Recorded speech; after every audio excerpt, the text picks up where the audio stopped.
माझ्या स्वप्नात पण आज येणारच नाही. एका स्त्रीचा नवरा, एका मुलाचा बाप, एका आईचा मुलगा, ह्या रोल मध्ये तो पुन्हा आलेला असतो. म्हणजे तुझ्या बायकोला कुठला अश्मिक आवडतो, हा की तो? पुरुष असून देखील प्रेम मिळतं. पण लावणी मादक आहे, पण लावणी वल्गर किंवा अश्लील नाही आहे. मुलं खूप उत्तम लावणी सादर करतात, पण मग ती मुलं जेव्हा लावणीचं काम संपल्यानंतर पण मुलींसारखीच राहतात ना, त्यामुळे मला असं वाटतं की तुम्ही असं नाही राहायला पाहिजे. पण आपल्याला खूप येतं म्हटलं की आपलं शिकणं बंद होतं, पण मला शिकायचंय म्हटलं की आपल्याला खूप शिकता येतं. त्यामुळे आज तुम्हाला लोक नावं ठेवतात म्हणून तुम्हाला घरी बसून पण नाही जमणार आहे. की ही जी नथ आश्मिकनी घातलीये, हे मी आजवर बऱ्याच मॉडेल्सला दिलीये मी घालायला. म्हणजे ही मी नथेचं कौतुक नाही करते, मी ती नथ घालणाऱ्या व्यक्तीचं कौतुक करतेय. जुने दिवस आठवतात, निघायचो मी तेव्हा लोक छक्का बोलायचे मला, किंवा हिजडा म्हणायचे मला, किंवा बायला म्हणायचे मला.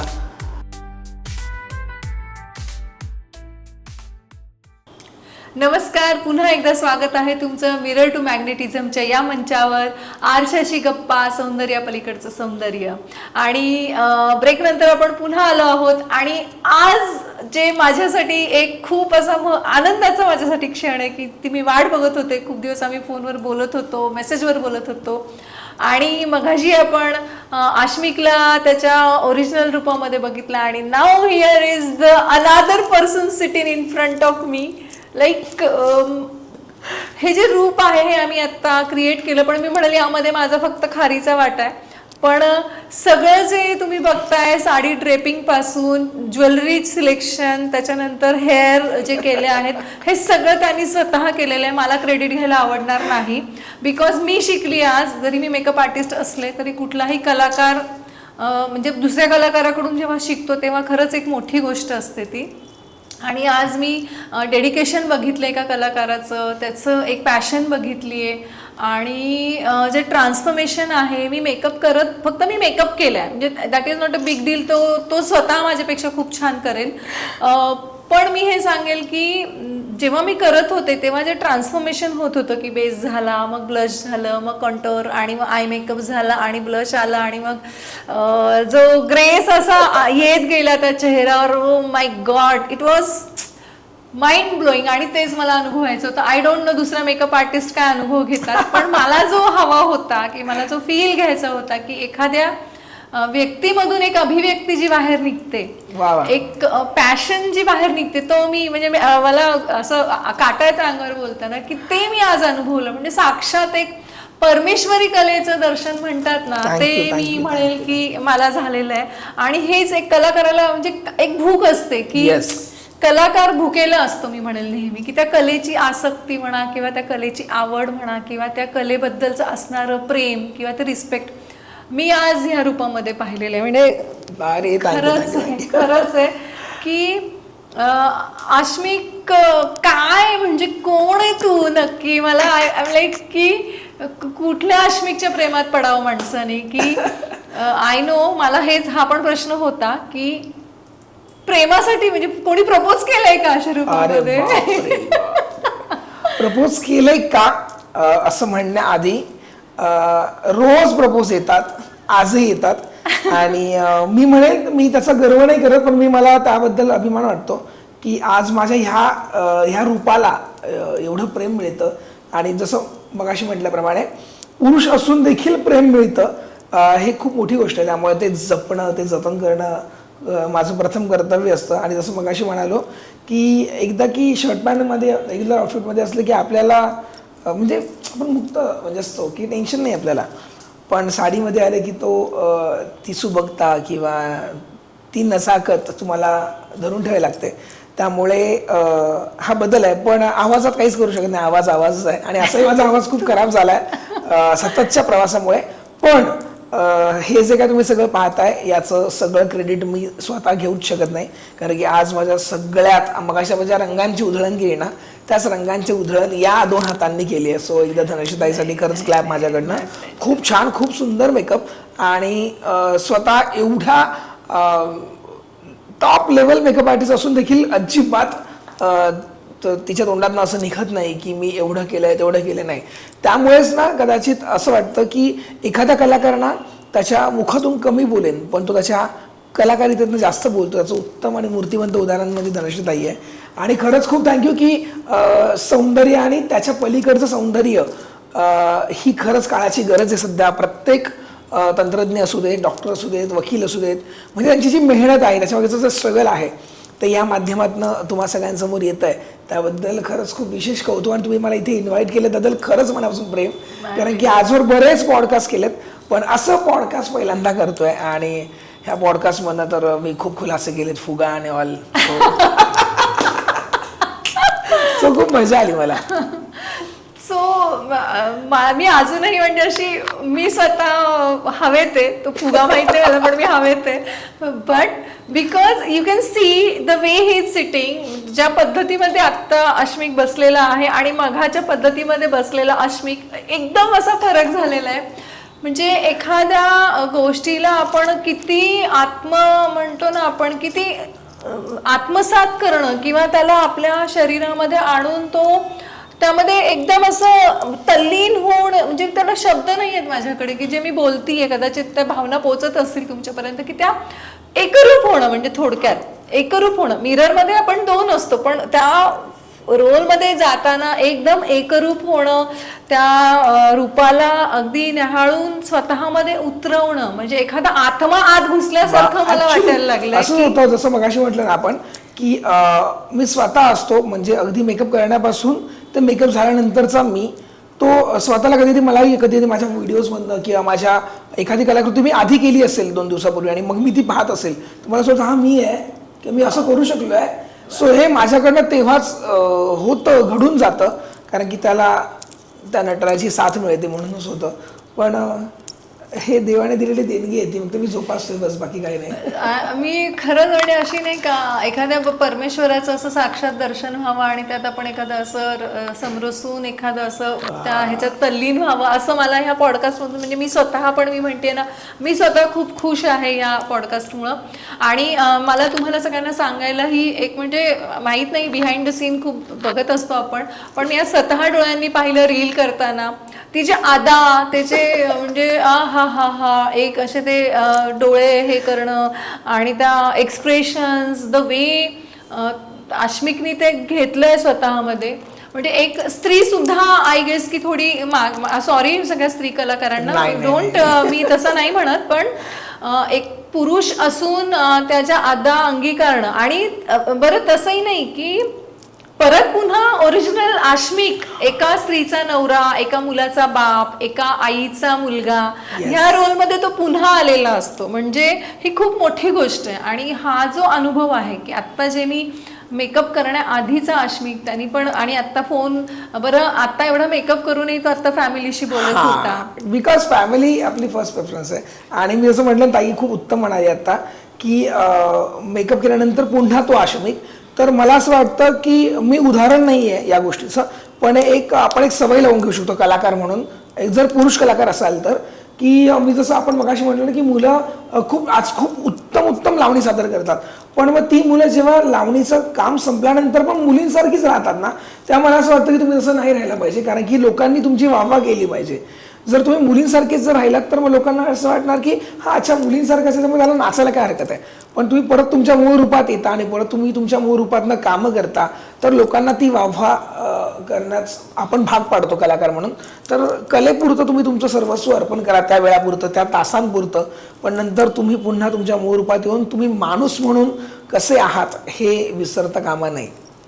वा, नाही हे तर मी आता बघितलंच आहे. म्हणजे मी डोळ्यांनी प्रत्यक्ष पाहिले की फक्त अश्मिक हे तोंडाने बोलत नाहीये, तर मी आल्यापासून मी बघते की तो किती रिस्पॉन्सिबल आहे, किती जबाबदार आहे, किती डिसिप्लिन आहे. म्हणजे मगाशी आमचा विषय झाला की he said I am very discipline. मला 12 वाजताचं जे टायमिंग दिलं होतं, अश्मिक मुंबईहून पुण्याला आलेला आणि मला सांगितलं की ताई मी 12 वाजेपर्यंत पोहोचतो. आणि 12ला 5 कमी असताना मला फक्त त्याला स्टुडिओ सापडला नाही म्हणून कदाचित तो 12ला 5 कमी असताना 5 मिनिटांच्या अंतरावरच अश्मिक उभा होता आणि तिथून मला कॉल केला, मी आलोय.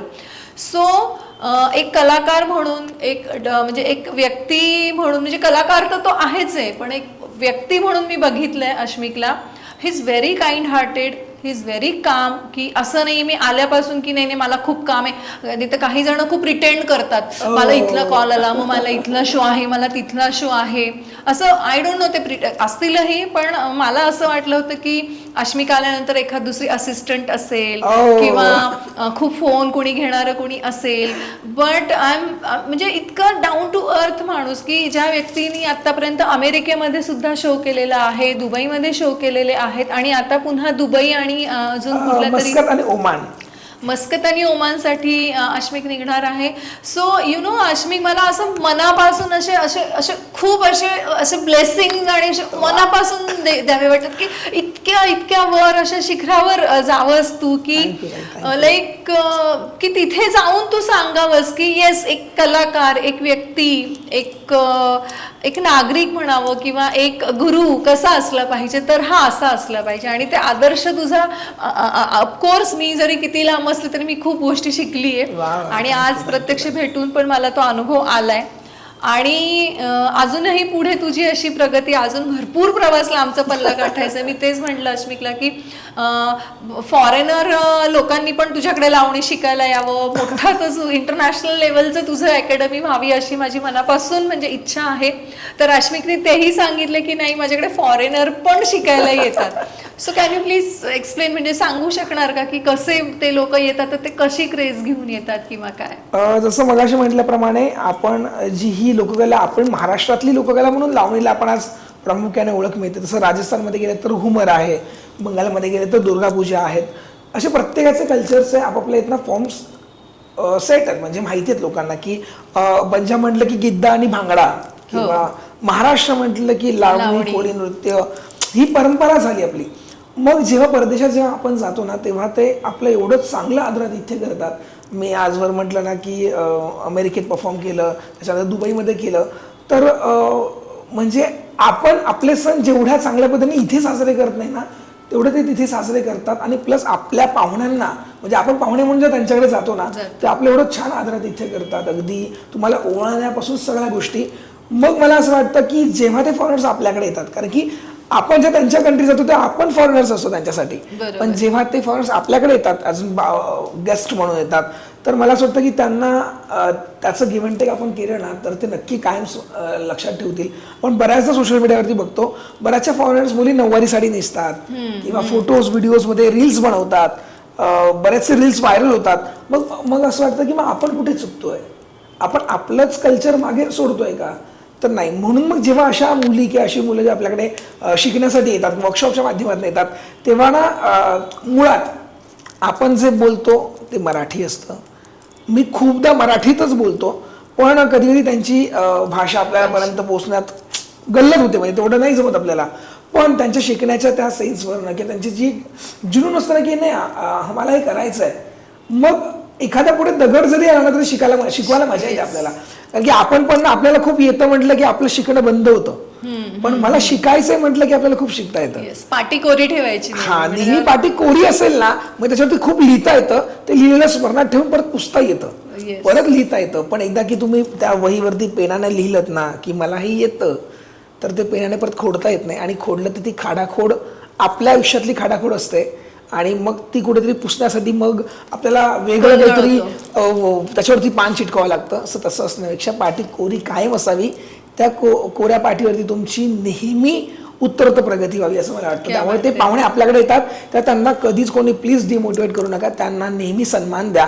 आणि जो सन्मान आपल्याला मिळतो ना, ते गिव्ह अँड टेक आहे शेवटी. तुम्ही दिलं की ते आपल्याला मिळणार, आणि आपण दिलं तर त्यांना मिळणार. सो बरोबर आहे. कारण बऱ्याच वेळेला असं होतं की या पॉईंटवरून मी हेच म्हणेल की जेव्हा फॉरेनर आपल्याकडे येतात तर आपल्याला इंग्लिश येत नाही किंवा ह्यांना मराठी येत नाही म्हणून त्यांना काही बोललं जातं. पण मी हे सांगेल की बरेच फॉरेनर असे आहेत की त्यांना मराठी येतं, त्यांना ती आवड आहे. गड किल्ले ते का बघायला येतात, कारण ते अभ्यासही करत असतात, मराठी भाषेचाही करत असतात. त्यामुळं नक्कीच या गैरसमजात राहू नका, कारण अभ्यासासाठी खूप लोक येत आहेत आपल्याकडे. आणि तसंच जसं अश्मिकने अमेरिकेमध्ये पण शो केलेला आहे, दुबईमध्ये पण केलेला आहे. मागच्या शोचा पण काहीतरी तू मगाशी अनुभव सांगत होता की तिथे गेल्यानंतर तुला किती रिस्पेक्ट तिथे मिळतो बाहेरच्या कंट्रीमध्ये. खूप मजा. आणि मुळात ना आपले जे ऑर्गनायझर्स असतात ना, ते आपलं प्रेझेंट म्हणजे आपल्याबद्दल एवढं छान समोर त्यांनी सांगितलेलं असतं. मग ती परत एक जबाबदारी असते की आपल्या ऑर्गनायझर्सने आपल्याबद्दल एवढं छान सांगितलंय, बरं आपण तिथे येतोय याचा अर्थ तिकडच्या लोकांनी आपलं प्रोफाईल बघितलेलं असतं, बरोबर. त्यामुळे त्यांना माहिती असतं की तुम्ही कोण आहात, तुम्ही काय काम करता. मग अजून एक जबाबदारी वाढते. आणि मग जेव्हा आपण तिथे पोहोचतो मग तेव्हा ते येत ना त्या प्रोफाईलला बघून किंवा तुम्हाला त्या अनुषंगाने बघून रेडी असतात तुमच्या स्वागताला. त्यामुळे मग तुम्हाला तिथे गेल्यानंतर तर दिखावा करून जमणार नाही. आणि जर तिथे तुम्ही एका दिवसासाठी तर जात नाही, आपण काम प्रेझेंट करतो. काम प्रेझेंट केल्यानंतरचा काही वेळ असतो आपण एकमेकांवर शेअर करतो. त्यामुळे मला म्हणायचं की हे ऑर्गनायझर्सवरती पण असतं की ते आपल्याला एवढा छान कलाकारांना तिथेपर्यंत घेऊन जातात. जसं मी अमेरिकेत अशोकदादा हांडेंमुळे गेलो, आता दुबईमध्ये लास्ट टाइम गेलो तर एवास एंटरटेनमेंट आमच्या मॅम आहेत विजया शिंदे, सो त्यांच्या मार्फत गेलो होतो. आता चालू धनलक्ष्मी दास मॅम आहे, सो त्यांच्याकडे. सो हे सगळे ऑर्गनायझर्स किंवा आपल्याला बॅकबोन असतं ना कोणीतरी की आपण छान काम प्रेझेंट करू शकतो. म्हणून त्या कामाची पोच पावती म्हणून मला यंदाही त्यांनी तिथे बोलवलं आहे. सो माझ्यासाठी खूप अभिमानाची गोष्ट आहे की महाराष्ट्राची लावणी, मराठी मुलगा असून स्त्री भूमिका, आणि परदेशात बऱ्यापैकी तुम्हाला क्रॉस ड्रेसिंग करून करायला अलाउडच नसतं, पण तरी पण आपल्याला लावणीला या सादर शृंगाराला तिकडे एवढं सन्मानित केलं जातं. सो मगाशी म्हटल्याप्रमाणे सेम जे माझ्या नशिबात आहे ते खूप दिले देवाने, त्यामुळे त्याचं मी जतन करतो. क्या बात आहे. बालगंधर्व पुरस्कार मिळाला तेव्हा काय भावना होत्या? कारण बालगंधर्व सुद्धा हा एक जेव्हा स्त्री वेशामध्ये बालगंधर्व आले तेव्हा साक्षात मला वाटतं तेव्हा स्वतःला असं बालगंधर्वचं काहीतरी अंश असल्यासारखं जाणवलं असेल किंवा अंश नाही म्हणता येणार, पण मी ऍक्च्युली कार्यक्रम होता 19 फेब्रुवारीचा शिवजयंती उत्सव, आणि आमच्या नवी मुंबईच्या आमदार आहेत सौ मंदाताई म्हात्रे म्हणून, सो त्यांच्या हस्ते तो पुरस्कार मिळाला. आणि माझी फॅमिली जसं मोठे इव्हेंट्स कुठे असेल की सुट्टी असते मग आई वाईफ सगळे येतातच प्रयोगाला. आणि खूप दडपण आलेलं मला जेव्हा ते ऐकलं होतं ना की बालगंधर्व पुरस्कार आपल्याला मिळणार आहे 2023ला. सो मला असं झालेलं की पुरस्कार कलाकारांच्या यादीमध्ये सन्मान होत असतात, पुरस्कार खूप कमी होतात. पण मला देवाच्या कृपेने पुरस्कार एवढे मिळालेत ना की मला असं होतं की ते जतन करणं, कारण की ती जास्त जबाबदारी येत आहे आपल्यावरती.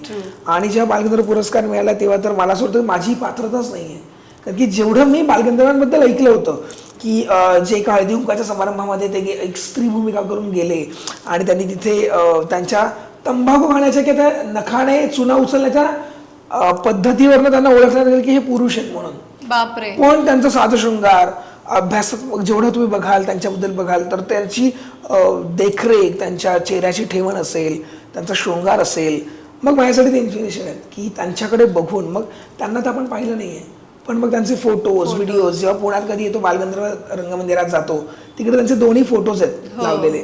सो आमच्याकडे एकदा मेकअप आर्टिस्ट नाही माझं तसं दोन्ही सेम लुक केले होते.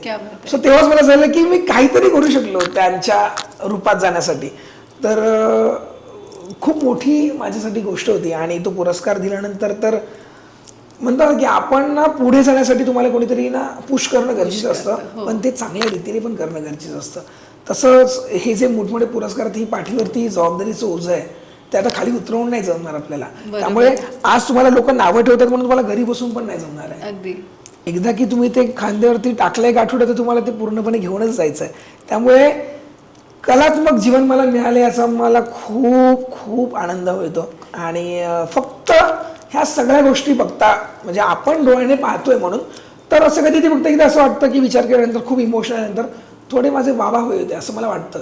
पण नंतर परत तोच विचार येतो की माझ्यापेक्षा जास्त पारदर्शकता त्यांच्यामध्ये आहे, कारण ते माझ्या आता बरोबर आहेत. बरोबर. त्यामुळे ती एक बाजू उनी भरून निघते. नाही अगदी म्हणजे तू म्हणतोय त्या गोष्टी खरंच आहे. आणि म्हणजे या पॉडकास्टच्या माध्यमातून मी नक्कीच अशा मुलांना स्पेशली मुलांना मी सांगू इच्छिते की तुमच्या मनामध्ये जर अशी इच्छा असतील की मला मी डान्स फॉर्म छान करू शकतो आणि मला या क्षेत्रामध्ये जायचं आहे, पण मग लोक काय म्हणतील, ती जी 4 लोक आहेत ना ती इथे असतात आपल्या, ती कुठेच एक्झिस्ट नसतात ॲक्च्युली, ती आपल्या मनामध्ये असतात. जर त्या 4 लोकांचा आज अश्विक विचार करत बसला असता तर अश्विक कुठेच नसता, म्हणजे मला नाही वाटत. आणि उलट जे लोक जे क्रिटिसाइज करतात किंवा नावं ठेवतात ती पावलोपावली आहेत आपल्याला. मुळात ना निंदकाचे घर असावे शेजारी, तर कलाकारांनी लक्षात घ्यायचं निंदकाचे घर असावे शेजारी नाही, नेहमी बरोबरी आपल्या नेहमी असलेच पाहिजेत. जोपर्यंत आपल्याला रोस्ट नाही करणार, जो कोण आपल्याला ट्रोल करणार नाही, तोपर्यंत तुम्हाला मग अशी म्हटल्याप्रमाणे मनाला ठेच लागली की माणूस सुधारतो. त्यामुळे ती लागणं गरजेची आहे. फक्त मी आता याच्यात अजून एक सांगितलं, ताईने खूप उत्तम सांगितलं की ज्या काही मुलांना याच्यात करण्याची संधी, त्यांनी खरंच खूप माझं तर नेहमी म्हणणं असतं की माझ्याकडे या, आपण आपले इन्स्टिट्यूट आहेत, आपण त्याच्यात लावणी शिकतो, मी शिकवतो. त्याच्यानंतर मेकअप कसा करायचा, सेल्फ मेकअप, अगदी स्वतःचे हेअर्स कसे बांधायचे, साडीचा पिन कसं करायचं, हे सगळं शिकवतो आपण वर्कशॉप्समध्ये. फक्त काय झालं ना, आता ताई परिस्थिती अशी आहे की खूप मुलं आहेत ना की त्यांनी लावणीचे पदर खूप तंतोतंत सांभाळलेत, त्या स्त्रीला एकदम काय ना शृंगारीपणा सांगण्यासाठी. पण ना मुलींनी तेच पदर आज कमरेला गुंडाळले. याचं वाईट वाटतं, कारण की ते कमरेला गुंडाळलेले पदर मग युवा पिढीचा त्यांच्याकडे बघण्याचा दृष्टिकोन, मग वातावरण दूषित, मग पुन्हा राजकारण, आणि मग पुन्हा ती पब्लिसिटी, मग प्रसिद्धी, आणि मग सगळ्या गोष्टी. पण मग त्याच्यामध्ये प्रॉब्लेम कोणाचा होतो, मग ते नाव खराब होतं आपल्या परंपरेचं किंवा आपल्या संस्कृतीचं नाव खराब होतं. कारण की कोणी एक आर्टिस्ट किंवा कोणी असंख्य कलाकार, मुली असतील किंवा मुलं असतील, जर ते वाईट काम करून फेमस होत आहेत किंवा फेमस होण्यासाठी वाईट काम करतायत, त्यांचा आपण हात धरू शकणार नाही. पण मग जी आपली संस्कृती आहे ती तर आपण धरू शकतो. म्हणून आज ह्या बदलत्या काळात पण आम्ही आमची संस्कृती, की आम्ही आमच्या साडीचा पदर तेवढाच जपलाय, कारण की त्याच साडीच्या पदराने मला 18 वर्ष जपवलंय. त्या साडीच्या पदराने मला आर्थिकदृष्ट्या, मानसिकदृष्ट्या खूप समृद्ध बनवलं. आणि माझी एक इच्छा आहे की आज मी जे काही साजशृंगार ताई दिसतोय तुम्हाला ना, तर कदाचित मी उद्या नसेन पण या साजशृंगारात, किंवा माझ्याकडचं सगळं वैभव निघून जाईल, पण मी समाधानी असेन की मला जे मिळालं ना त्या कालपर्यंत, म्हणजे मी उद्याची म्हणतोय ना, आजपर्यंत, त्या कालपर्यंत मी जे काय जगलो ते स्वाभिमानाने जगलोय, जे काय मिळवलंय ते स्वाभिमानाने मिळवलंय. त्यामुळे भविष्याचा विचार नक्की करावा. पण भविष्यात तुमच्याकडे तुमची जी ढाल आहे, की तुमची जी ढाल आहे, त्या ढालीवर तुम्ही लढत आलात आजवर, ती असेल नसेल माहित नाही, पण जे केलंय ते स्वाभिमानाने केलंय याची जाण राहते मनाला. मग पुढे असोत नसोत बाकी आपल्या नशिबाचा भाग आहे. सर्वात आधी मी हे सांगेल, वैभव राहील नाही तसं नाही, वैभव खूप खूप वाढणार आहे आपलं. सो वैभव कुठे जाणार नाही, वैभवामध्ये भर आणि समृद्धी आपल्याकडे येणार आहे. So I think we have to attract that abundance in our life. कारण तू इतका समृद्ध आहेस की प्रत्येक गोष्टीमध्ये, म्हणजे तुझे विचार, तुझं बोलणं, तुझ्या सगळ्या ज्या काही भावना आहेत, इमोशनली म्हणता येईल, की बाबांचं नाव मगाशी घेतलं तर तुझ्या डोळ्यात अश्रू आले, म्हणजे इमोशनली सुद्धा तू तसाच आहेस. एक जसं स्त्रीमन असतं किंवा एक पुरुष म्हणून पण तू स्ट्रॉंग आहेस. तर असं काही होणार नाही पहिली गोष्ट तर, कारण तू एवढा असा एक काय म्हणू आपण, ऊर्जेचा स्रोत आहे, असं प्रवाह आहे तुझ्या पर्सनॅलिटीमध्ये. तर मला नाही वाटत की असं काही होईल.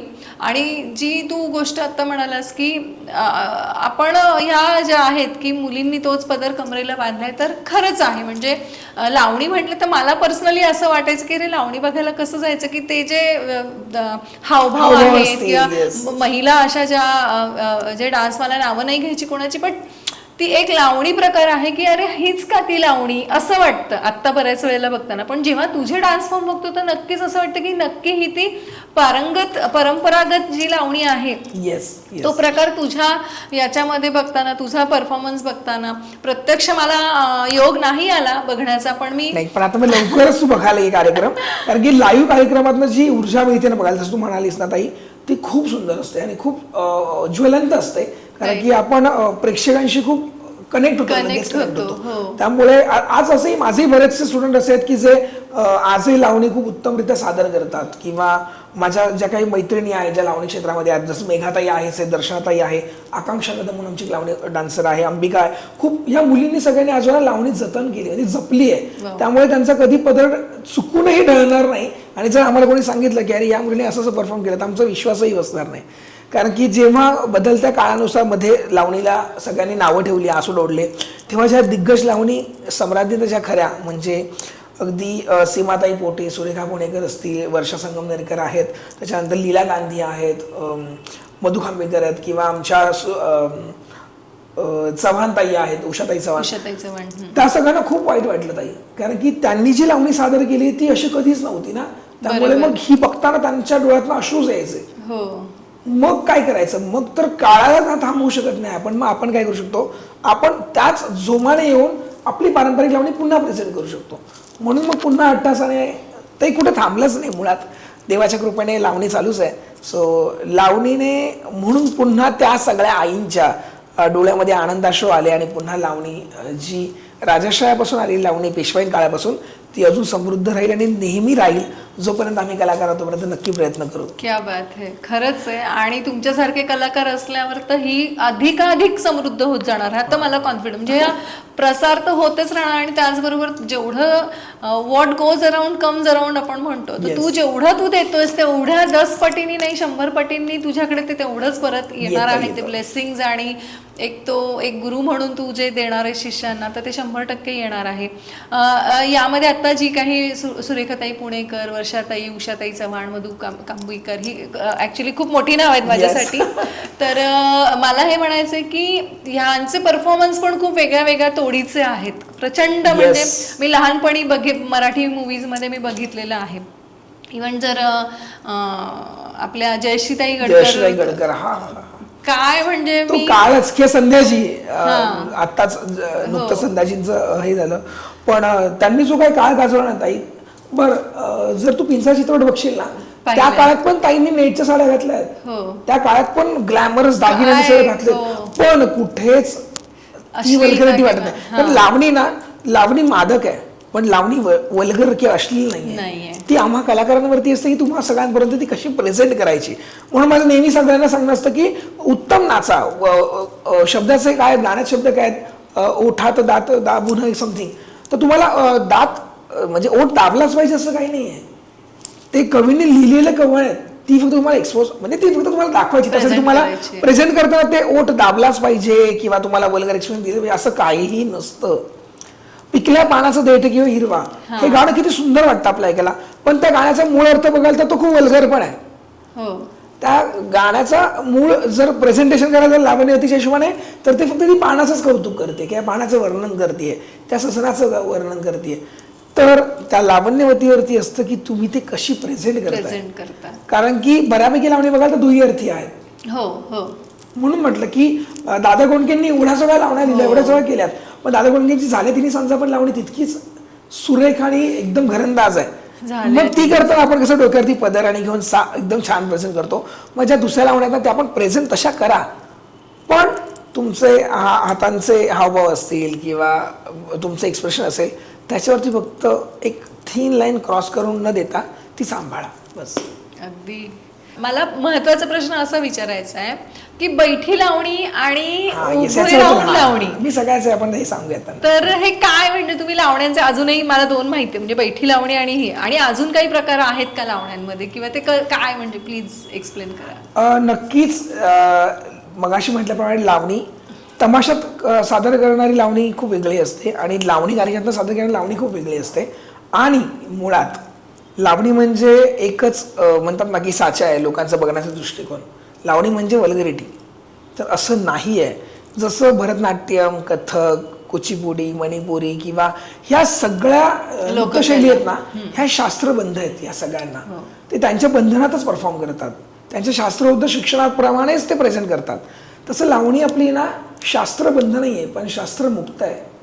पण मुक्त जरी असेल तिला संचार ती छान पद्धतीने करते, पण तरी पण तिला काही तोडे तुकडे आहेत.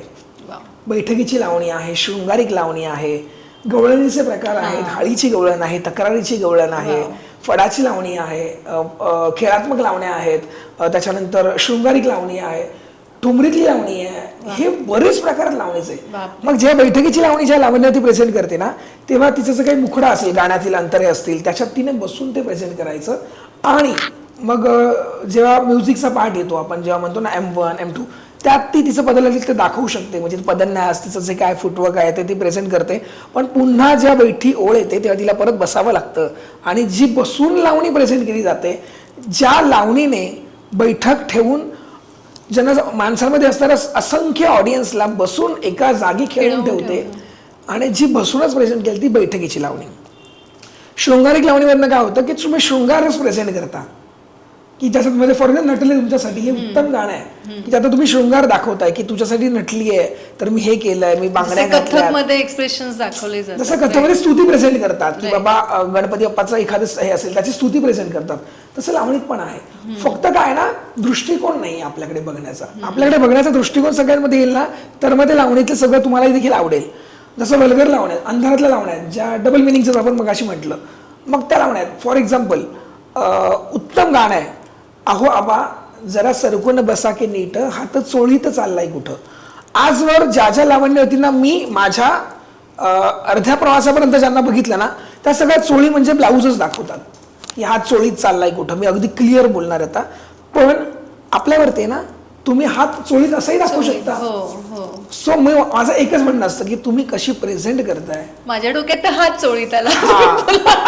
काही लोक चोळी म्हणजे ही चोळी कंजुकी दाखवायचं म्हटलं की लोक खूप वल्गरित्या प्रेझेंट करतात बरीच दादा वंगींचं गाणं आहे तुमच्या पुढ्यात कुठते मी ज्वानीचा मसाला तुम्ही मसालाच दाखवा ती तिच्या ज्वानीचं वर्णन करते पण याचा अर्थ मग तुम्ही देहवान सोडून नाही चालणार ना म्हणून काही गोष्टी अशा आहेत की मग त्याच्या बरोबर उलटी लावणी जर बघायला जात तर रेशमाच्या रेघाने लाल गाय धाग्याने म्हणजे ती आईला सांगतेय की माझं आता हे तर मला असं एक शालू घे किंवा माझी ही अशी अपेक्षा आहे मी असा कंगवा फिरवेन किंवा तो चंद्र तो माझ्या बाळी लावेन सो हे जगदीश खेबुडकर म्हणा किंवा राम ह्या सगळ्यांनी खूप उत्तमरित्या जतन केलंय मग ते फक्त आपण खोलायचंय त्याचा अभ्यास करायचा आणि मग सादर करायचंय फक्त गाणं वाजलं की बारा म्हणून नाचायचं आणि जायचंय त्याला मला असं वाटतं काही अर्थ नाही कलाकाराने कला सादर करताना ती जगणं पण गरजेचं आहे तुम्ही जेव्हा जगता ना कला ती तेव्हा त्याचं सादरीकरण खूप सुंदररित्या येतं मग तुम्ही स्टेजवर नुसतेच हसलात ना लोकांना ते छान वाटतं त्यासाठी तुम्हाला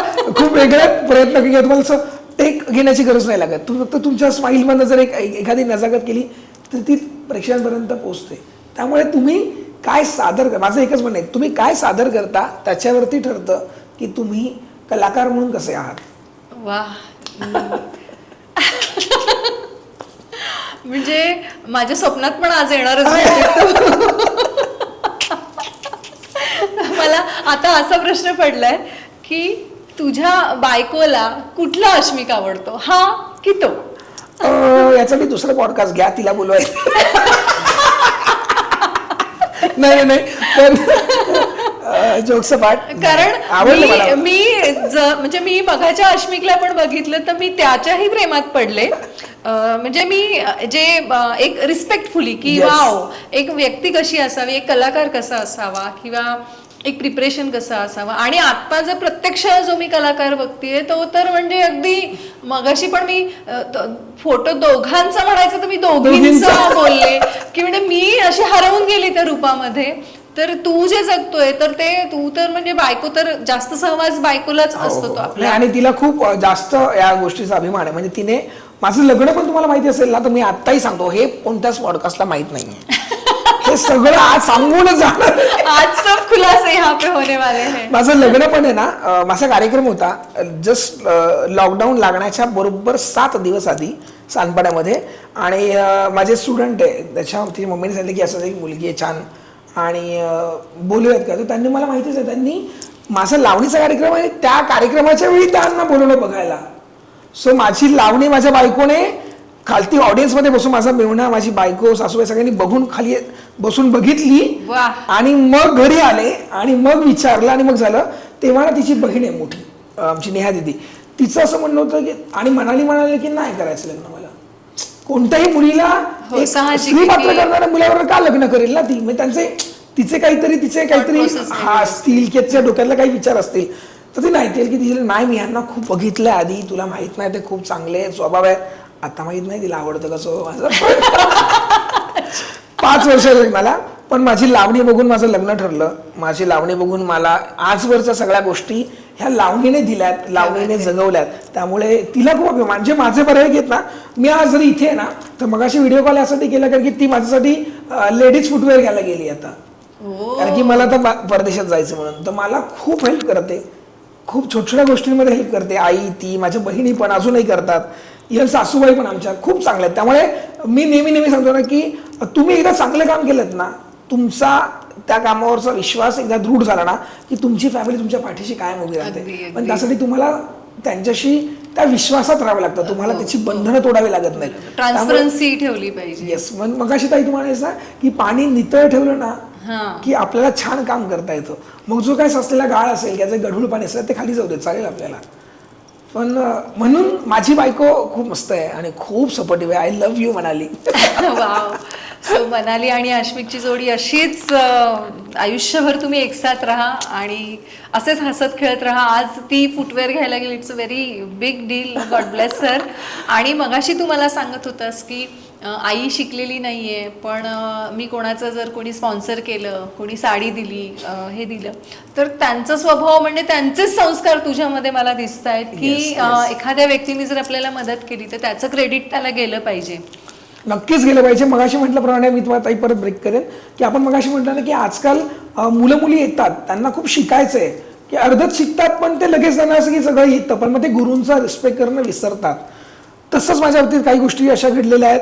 आणि जसं म्हटलं ना की पहिलं वॅसलीनमध्ये कुंकू मिक्स करून लावणारा आशिमिक, ते आज ताईने पण आज मला एकदम छान ब्रँड्स आय शॅडोज आणि सगळे लावले. सो आत्ता हे मिळणारे प्रोडक्ट्स आणि हे ब्रँड्स बरोबर काम करताना ना बऱ्याचशा गोष्टी आता आम्हाला प्रमोशनल वाईज येतात. साड्या येतात माझ्याकडे, सहावारी साड्या येतात, नऊवारी येतात, मेकअपचे प्रोडक्ट येतात, अगदी ब्लाऊज वर्क्स, डायमंड वर्कचे ब्लाउजेस येतात, भरपूर म्हणजे एक्स्ट्रीम गोष्टी येतात. प्लस मुलांच्या गोष्टी पण येतात, पॅन्ट्स असेल, जीन्स याचं प्रमोशनसाठी येतं ना, तर मग माझी कधी तारंबळ उडते. मी चुकून ते व्हिडिओ बाईट माझ्या घरामध्ये, म्हणजे माझा नेहमी मुलगा असतो व्हिडिओ शूटला, पण घरामध्ये मनाली किंवा आईच हेच शूट करतात माझे व्हिडिओ, जसे पिचारे पकडू वगैरे.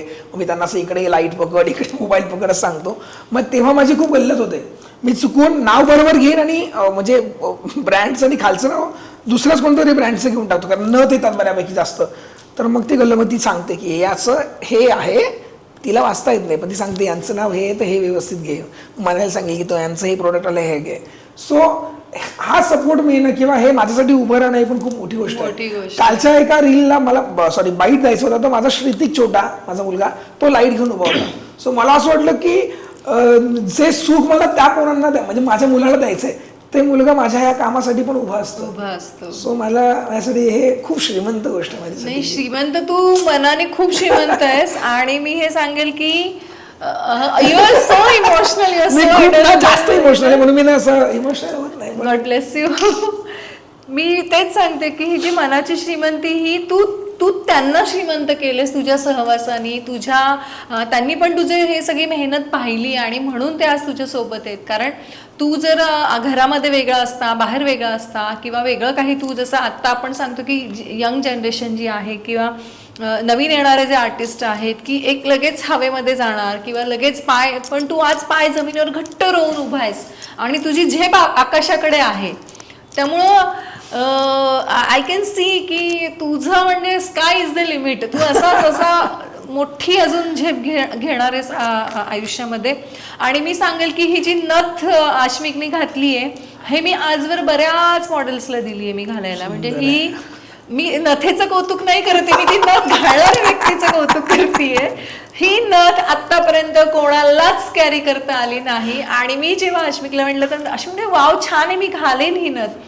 ती नथ अजूनही हल्ली नाहीये नाकातून. आणि नंतर भरपूर रील करून झालेत. म्हणजे बऱ्याच वेळेला मगाशी जसं तू म्हटला की ब्रँडला नावं ठेवता, तुम्हाला टेक्निक गरजेचे, ते हे इथे आहे की टेक्निक तुम्हाला आली पाहिजे. कुठल्याही तुम्ही गोष्टीला पटकन नाव ठेवून मोकळं होता, पण तुम्हाला म्हणता ना नाचता येईना अंगण. पण मी सांगू, माझी आई आणि माझे वडील नेहमी, वडील तर नेहमी सांगा, आई अजूनही सांगते की एखादी कलाकृती किंवा एखादी पर्सन तुला आवडलं नाही तर नाव नाही ठेवायचं. कारण की एखादी मुलगी असेल, फॉर एक्झाम्पल डान्स करते, आपण जज करताना आपण काय बघतो, चुका पाहतो, म्हणजे मी जज करताना. तर मग ती म्हणते कधी कोणत्या लेकराला नाव नको ठेवूस. कारण की आजवर तुला लोकांनी खूप नावं ठेवली आहेत ना, तसं तुला किती त्रास झाला. त्यामुळे कधीच कोणत्या लेकराला नावं नको ठेवूस. आणि हे घरूनच हे शिकवण मला आई वडिलांची खूप जास्त शिकवण आहे. त्यामुळे असं होतं की कुठे जज करताना आम्ही त्याचे मायनस पॉईंट लिहितो. पण म्हणून मी नेहमी सांगतो ना की मगाशी आपला एक मुद्दा होता छान मेकअप मॉडेलसाठीचा, की प्रत्येक वेळी मॉडेल सुंदर येईल असं नसतं. ती एखादी मुलगी बिचारी सावळी पण असू शकते, एखादी खूप एकदम कृष्णवर्णी असू शकते. मग तिला तिच्या रंगारूपावरनं किंवा त्यांना त्याच्या रंगारूपावरनं, त्यांच्या जाडपणावरनं, खूप बारीक असण्यावरनं कधीच बोलू नका. कारण जज करू नका कारण की ते त्यांचे ते देवाने दिलेले आहे त्यांना, त्याच्यात काहीच बदल होऊ शकत नाही. आज माझं थोडंसं पोट बाहेर आलं की लोक मला मेसेजेस करतात की दादा खूप छान पण तू जाड झालास. तर मग मी लहान नाही ना राहिलो, आता मी मोठा पण झालो ना. थोडे बदल आपल्यातही होतात, असे सगळ्यांमध्ये होतात. पण हे सजेशन येणं पण खूप गरजेचं असतं. मग मी जास्त प्रॅक्टिस करतो बारीक होण्यासाठीची. वा, बारीक होण्यावरून मला मगाशी तोच एक विषय होता की तू मग हे एवढं फिगर मेंटेन करण्यासाठी तू काय वेगळी मेहनत काही घेतो का, जिम करतो का, किंवा डाएटचं काही तुझं प्लॅन आहे का, की परमेश्वराची ही देणगीच आहे तुला असं? याचं उत्तर दोन पद्धतीने सांगू शकतो, खरं सांगायचं की खोटं. दोन्ही सांग. खरं पण सांग, खोटं पण कळू देत. काय होतं ना की सध्याची धावपळ रोज असल्यामुळे अजिबात एक्सरसाइज करता येत नाहीये सध्या, खरंच करता येत नाहीये. आणि खरं म्हणजे खोटं अजून बोलायचं गेलं तर रोज एक्सरसाइज करतो. हो, तशी तर धावपळ होते. माझ्या नाचातलंच माझं एवढं एक्सरसाइज होते, त्यामुळे फक्त वेगळा वेळ मिळत नाही. पण जेव्हा मिळतो ना तेव्हा मग घरामध्ये मी म्हणाली किंवा कधी वेळ मिळाला तर मग मी रात्री जेवणानंतर वॉक करतो. पण आपला कलाकार म्हणून ना जेवणाची वेळ निश्चित नसते. आज 1 वाजता, आज 12 वाजता, सकाळी संध्याकाळी 9 वाजता, मग 10 वाजता. मग मी डोक्यात सेट केलं की मी रोजचं रात्रीचं जेवण 1 नंतरच करतो.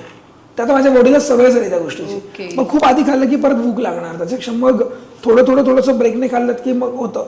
पण येस, जसं माणूस मोठं होतं तसं त्याच्या बॉडीमध्ये चेंजेस पण होतात. त्यामुळे जसा मी आधी खूप बारीक होतो आणि आता मी थोडासा जाड झालोय, तर मी नक्की प्रयत्न करणार पुन्हा बारीक होण्यासाठी. पण ते जे काय जाड झालं होतं त्याचं जेव्हा गमक तुम्हा सगळ्यांसमोर जेव्हा येईल तेव्हा तुम्हाला जास्त आनंद होईल. मी जाड झालो होतो त्याचा.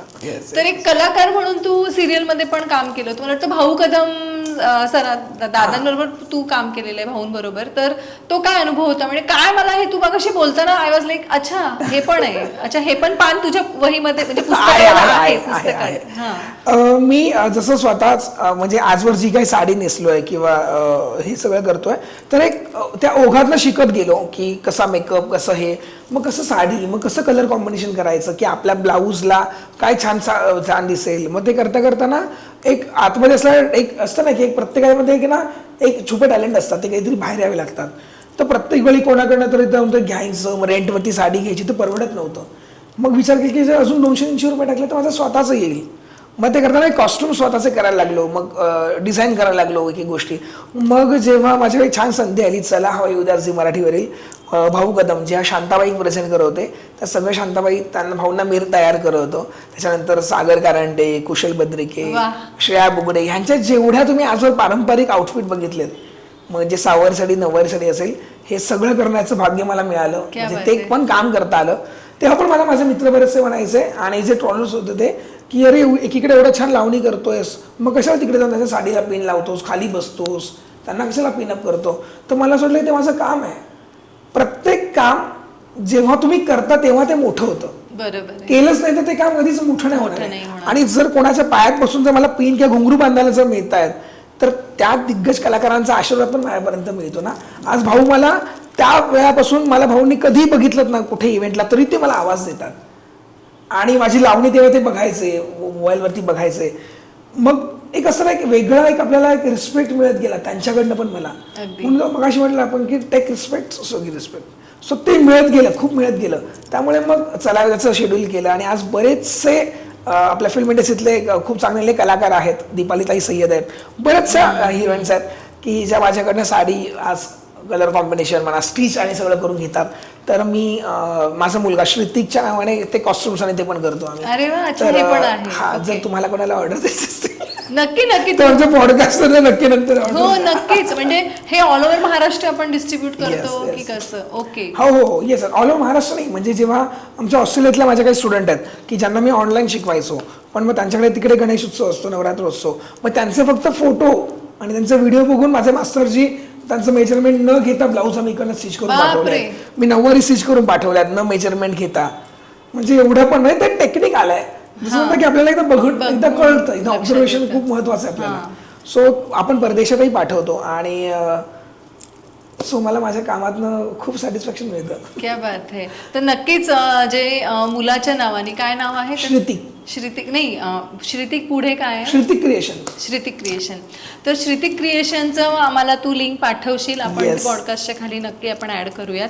आणि दुसरी महत्वाची गोष्ट म्हणजे तू ज्वेलरी हे पण कोरिओग्राफी पण जे तू शिकवतो, तर आत्ता तुझे ऑनलाईन काही क्लासेस वगैरे चालू आहेत का? सध्या ऑनलाईन क्लासेस नाहीत आपले, पण आपले ऑफलाईन क्लासेस आहेत. जे एक आहे नेरूळमध्ये भानुशालीवाडी 4th फ्लोअरला, जे पूर्ण सगळं मॅनेज करते माझी स्टुडंट आरती पानसरे, जी ते अल्गोरिदम डान्स अकॅडमीची मेन फाउंडर आहे. सो तिथे आपले लावणीचे बॅच असतात. आणि ठाण्यामध्ये नौपाडाचे नवीन बॅच आहे, तिथे विजया शिंदे असतात. आणि तिथे आपण मग आठवड्यातलं एक दिवस माझं शेड्यूल असतं 2-2 तासाचं. सो तिथे तुम्ही डेफिनेटली येऊ शकता.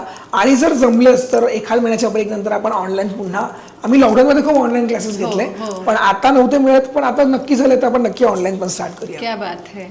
So online, offline, on stage, behind the stage, आणि देशात परदेशात वेगवेगळ्या, म्हणजे अगदी दिवाळीमध्ये सुद्धा, दहीहंडीला, हे अशा अनेक अनेक माध्यमातून अनेक अनेक प्लॅटफॉर्मवर अश्मिक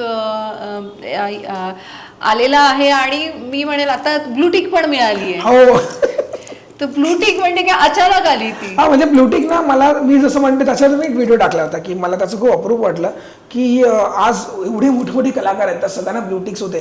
तर आपल्याला त्याचं मला कौतुक नव्हतं, पण असं होतं ना की अरे ब्लूटिक म्हणजे खूप जास्त स्टँडर्ड असेल असं. पण म्हटलं नाही, आपलं काम काय वाईट नाही आहे, आपण आपलं काम करायचं. मग त्यासाठी काय, तर मग जेव्हा आपण जसे इव्हेंट्स करतो त्याच्यात मग कळत गेलं की तुमचे आर्टिकल्स येणं गरजेचं आहेत पेपर्समध्ये.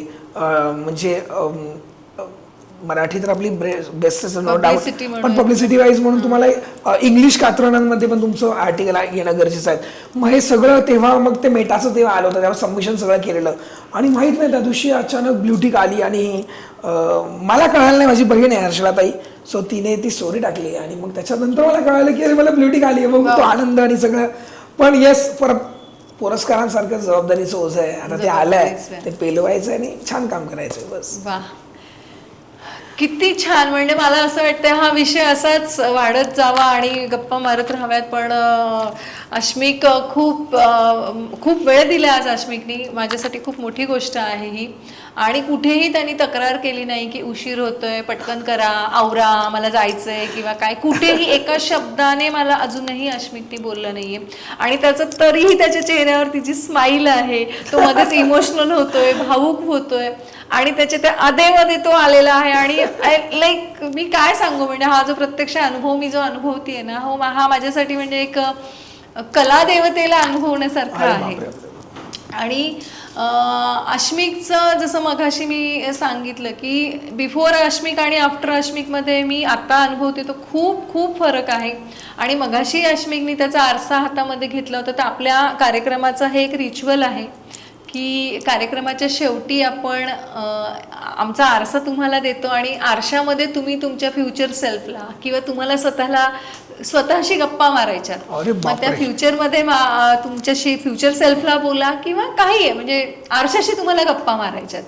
आणि म्हणूनच या आपल्या मिरर टू मॅग्नेटिझम, म्हणजे मिरर टू मॅग्नेटिझमचा अर्थच असा आहे की आरशातून स्वतःला आकर्षित करा. आणि त्याच्यामधून आपलं हे एक छोटं सेगमेंट आहे, आरशाची गप्पा, सौंदर्यापलीकडचं सौंदर्य.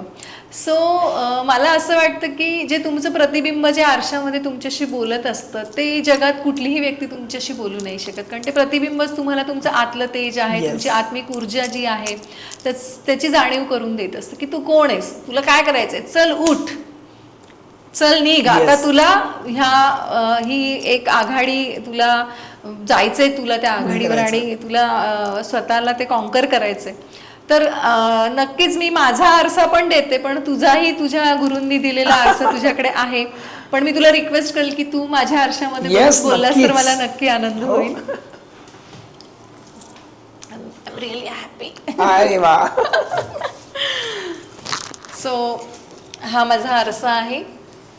वा वा, सुंदर. हा लोगो आहे माझा आरसाचा. आणि येस, खूप सुरेख. आरशात बघून बोलायचं, बापरे. आरशाशी बोलायचं किंवा स्वतःशी एक गप्पा मारायच्या असं.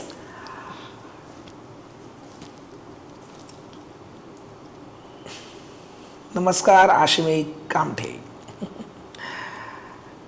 ह्या नावाला आजवर खूप जास्त नावं ठेवली गेली. त्यामुळे कधी वाटलं नव्हतं की आज एवढं नाव किंवा एवढं लौकिक मिळवता येईल आपल्याला. कारण की जेव्हा वडिलांनी माझं नाव ठेवलं आशिमिक, त्याच्या आधी माझ्या 2 बहिणी झाल्या होत्या. आणि मग काय आशिमिकचा अर्थ सगळेजण मला नेहमी विचारायचे. तर जेव्हा मला कळायला लागलं तेव्हा मला कळालं अरे की माझ्या नावाचा अर्थ म्हणजे माझं कुटुंब आहे, माझं परिवार आहे. आ म्हणजे आनंद पप्पांचं नाव, शी म्हणजे शीतल मोठ्या ताईचं नाव, मी म्हणजे मितल दुसऱ्या ताईचं नाव, आणि क म्हणजे कमल आईचं नाव. तर ह्या सगळ्यांची सांगड म्हणजे तू आहेस. तिथूनच जबाबदारी सुरू झाली. कारण की म्हणतात ना की नावाप्रमाणे तुमच्यावरती प्रभाव पडत जातो, की तुमच्या नावाचा असर तुमच्यावरती येतो. आणि मी माहिती तुला खूप इमोशनल आहे, खूप भयंकर इमोशनल आहे, पण मला ते दाखवता येत नाही. किंवा जेव्हा मी दाखवतो तेव्हा मी खूप जास्त तुटून जातो. आणि तेव्हा तुझेच मित्रमैत्रिणी तुझ्या नेहमी बरोबर असतात, तुझी फॅमिली तुझ्या बरोबर नेहमी असते. पण खूप नावं ठेवून घेतलीस. जुने दिवस आठवतात, निघायचो मी तेव्हा लोक छक्का बोलायचे मला, किंवा हिजडा म्हणायचे मला, किंवा बायल्या म्हणायचे मला. आज ती लोक भेटतात ना तुला, जेव्हा ती लोक भेटतात तर तूच सांग तुला कसं वाटतं. कारण की मला वाईट नाही वाटत त्या गोष्टीचं. जेव्हा ती लोक आत्ता मला पुन्हा भेटतात तेव्हा मला खूप कौतुक वाटतं स्वतःचं किंवा माझ्या आईवडिलांचं. कारण की पप्पा नेहमी म्हणायचं ना की नावं ठेवली तर घरात बसावं लागणार ना, तुला जर तुझं पॅशन करायचं आहे तर तू पुढे जा. आई सपोर्ट करत होती, ताई सपोर्ट करत होत्या, पप्पा खूप लवकर गेले पण मग तुला तुझं अस्तित्व दाखवून गेले. तुला कलाकार व्हायचं होतं म्हणून तुला त्या कलासागरात त्यांनी सोडलं. आपण अशोक खंडेंकडे गेलो, खूप खूप वर्ष काम केलं, नाव मिळवलं, पैसा मिळवला, त्यातनं घराचं लोन भागवलंस, बहिणींची लग्न केलीस, स्वतःचं लग्न केलंस. खूप अडचणींवरती, खूप आर्थिकदृष्ट्या खराब झाला होतास, तिकडनं तू खूप वरती आलास, प्रयत्न केलेस, अजूनही करतोयस. आता अजून जबाबदार झालास, बाप झालास.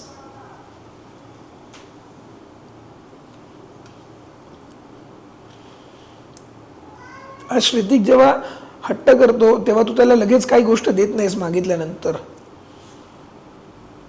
कारण तुला तसं वाटतं की लगेच नाही द्यायचं, कारण की तुला पण लगेच कधीच गोष्ट मिळाली नव्हती. पप्पा असताना सायकल घेण्यासाठी किती मेहनत घेतलीस, कारण की तुला दूध टाकायला जायला, पेपर टाकायला जायला पायी चालत जायला लागायचं. म्हणून रडत रडत पप्पांकडनं सायकल मागून घेतलीस. पप्पांची परिस्थिती नसताना 900 रुपयाची सायकल तुझ्यासाठी तेव्हा घेतली.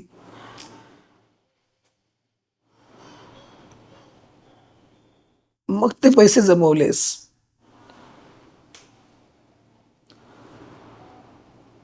तेव्हा मिळणारे 400 रुपये, काकींकडनं येणारा तुझा पगार, त्याच्यातनं साठवून साठवून कॉलेज केलंस. जास्त नाही शिकता आलं, कारण ते करताना पप्पा निघून गेले म्हणून.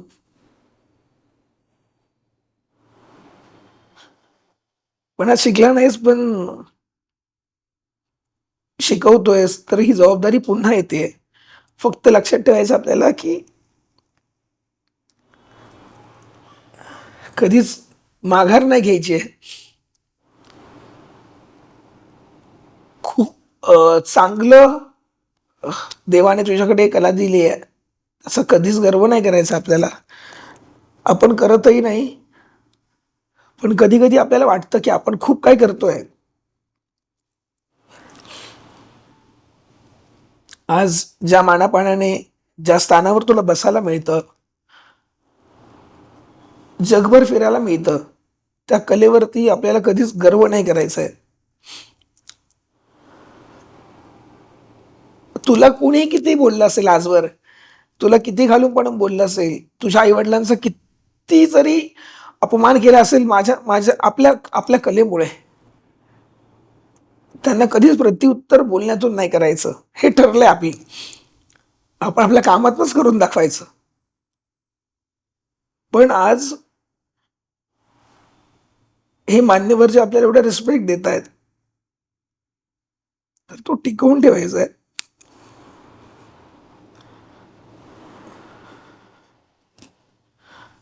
मी किती जरी वन फिरलो तरी पण मी स्वतःवरती आपण किती प्रेम करतो हे तुलाच माहिती आहे.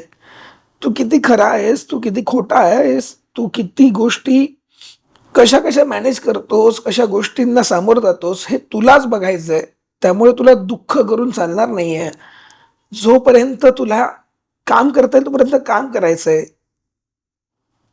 जेव्हा तुझे घुंगरू तुला साथ सोडतील तेव्हा त्यांना त्याच गुरुस्थानी ठेवायचंय.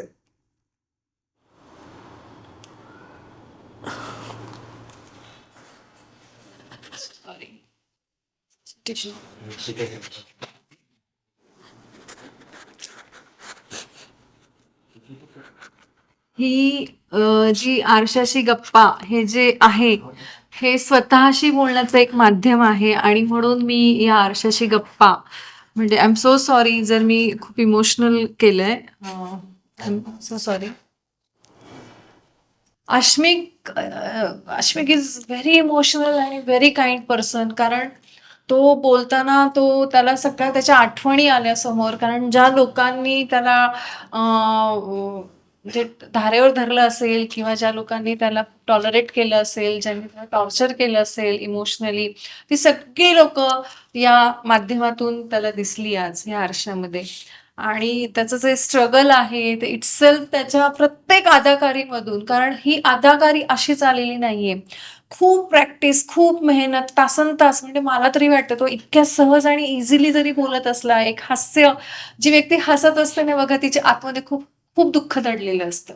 आणि तसाच तो हसरा चेहरा की त्याच्या आतमध्ये खूप खूप खूप भरलेला आहे. आणि हे मी बघू शकते, कारण जेव्हा त्यांनी या फील्डमध्ये आल्यानंतर जेव्हा ही सुरुवात केली असेल तेव्हा नक्कीच त्याला एवढ्या लोकांनी टॉलरेट करणं आणि त्याच्यातून उभं राहणं, एवढी मोठी झेप घेणं इज नॉट अ जोक. आणि ह्या आरशामध्ये आज त्यांनी जेव्हा स्वतःला पाहिलं तेव्हा तो स्वतःला थांबवू नाही शकला. आणि ही जी मी म्हणते की आरशाशी गप्पा तुम्ही जेव्हा करता तेव्हा तुम्हाला आपसुकच जाणीव होते की अरे आपण त्या किती लांब प्रवास, आपण किती लांबचा पल्ला गाठलाय अश्विक. आणि अजून तुला खूप लांबचा पल्ला गाठायचा. आणि तू तू I know you are so emotional, you are so kind. आणि येस प्लीज असंच असंच असंच थोडं कारण जेव्हा आपण बोलायला लागतो आरशामध्ये बघून, या आधी कधी गप्पा मारल्या होत्या का आरशात? नाही, मला ना पहिली गोष्ट ना खूप थँक्यू म्हणायचं आहे ताई तुला, आपल्या पूर्ण एंटायर टीमला, की आज एवढ्या धक्काधक्कीच्या जीवनामध्ये मी किती बोललो काय बोललो माहित नाही, पण मला स्वतःसाठी वेळ दिला तुम्ही, तर खरंच खूप थँक्यू. मला सगळे नेहमी सांगायचं स्वतःची काळजी घेत जा, स्वतःसाठी पण वेळ देत जा किंवा, पण ते मिळायचंच नाही कधी. आणि आज खूप योगायोगाने मी माझा आरसा बरोबर काय आणला किंवा इथे आल्यानंतर ते इंटिरियर बघितलं ताईने बनवलेल्या सगळ्या गोष्टी, किंवा मग परत हा आरसा, त्या ताईचं लोगो आरसा आणि ते सगळं सगळं सगळं. आणि ते मला माहीत होण्याच्या आधीच मी ताईला सांगितलेलं आलेल्या की माझा तो आरशाचा किस्सा की जो मी बरोबर आणलाय तो, किंवा माझ्या नेहमी बरोबर असतो. आणि आमचं बोलणं झालं की माणसाने किती खरं आणि किती खोटं असावं हे प्रत्येकाला आपापलं माहिती असतं. आणि ते आज मिळालं. मला खूप बरं वाटलं मला की जेवढं सॅटिस्फॅक्शन मला रोज नाचातून कदाचित कमी मिळत असेल तेवढं आज खूप जास्त मिळालं. मन आणि सगळं भरून आलं. Thank you so much. आणि ह्या पॉडकास्टमधनं पण जर काही माझ्याकडनं जर एखादा नाही, शब्द केला असेल तर खरंच माफ नाही. करा. किंवा कोणाला वाईट वाटत असेल तर खरंच माफ करा. पण जर मी ना खूप इमोशनल आहे, भयंकर ते इमोशनल आहे. दिसतंय. पण मला ना म्हणून आवडत नाही अजिबात रड म्हणजे माझे आज रडतानाचे अश्रू मला माहित कदाचित सगळ्यांना असं खोटं पण वाटेल की मी रडत असेल. कारण की रागात किंवा नेहमी कामाशी खूप जास्त डिस्प्लेट असणारा अश्मिक जर असा रडताना दिसला तर मला माझ्या मुलांना त्यांनाच बरं नाही वाटणार बघताना. पण नाही, ऍक्च्युली हे तू जेव्हा स्वतःशी बोलत होतास ना, तू स्वतःशी बोलत होतास. मी नेहमी सांगते की जेव्हा तुम्ही आरशात, तू एवढे दिवस आरशात बघत होतास, हा पण तू म्हणजे स्वतःला बघत नव्हतास. आणि हीच जादू आहे आरशाशी गप्पा. आणि मी माझं जे मी एक लाईफ कोच म्हणून पण काम करते, तर त्याच्यामध्ये मी रोज मिरर अफर्मेशन सांगतेय की तुम्ही आरशामध्ये बघून स्वतःशी बोला. तर आज तुम्ही प्रत्यक्ष बघितलं की जेव्हा तुम्ही स्वतःशी बोलता तेव्हा तुम्ही कनेक्ट होता स्वतःला. म्हणजे आरशाची गप्पा हे ह्याच्यासाठी आहे की तुम्ही आरशामध्ये तर रोज बघता. म्हणजे आश्विक तर रोज, मी तर म्हणेल किती वेळा सकाळ दुपार संध्याकाळ जेव्हा शो असेल तेव्हा आरशामध्ये बघत असेल. पण माझं म्हणणं हेच असतं, तुम्ही आरशात बघता पण स्वतःला बघता का? आणि जेव्हा मी आज आश्विकला बोलायला सांगितलं आरशामध्ये बघून, त्यांनी स्वतःला बघितलं. तो रोज फक्त बघतो, हा माझं हेअरस्टाईल, माझं लिपस्टिक, माझे सगळे एक्सेसरीज, तो फक्त त्याचं बाह्य स्वरूप बघतो. पण आज जे या पॉडकास्टच्या माध्यमातून मी त्याला जेव्हा आरशात बघायला लावलं, तेव्हा त्यांनी त्याच्या अंतरात्म्याशी गप्पा केल्या की जो अश्मिक आहे. आणि हेच माझा पर्पज आहे अश्मिक, की आरशाशी गप्पा म्हणजे तुम्ही फक्त आरशात बघू नका, तुम्ही स्वतःला बघा. चला आणि म्हणजे हे तुझ्या माध्यमातून माझं जे पर्पज आहे, किंवा मला म्हणजे खूप छान वाटतंय की जो माझा पर्पज आहे, मलाही कदाचित जेव्हा मी हे सुरुवात केली होती तेव्हा मलाही असं स्वतःवर थोडासा डाऊट आला होता की अरे, मला कोणी वेडं तरी म्हणणार ना, आरशाशी गप्पा काय, आरशाशी काय आहे, आरशात बघून काय बोलायचं, किंवा मी मिरर अफर्मेशन सांगते.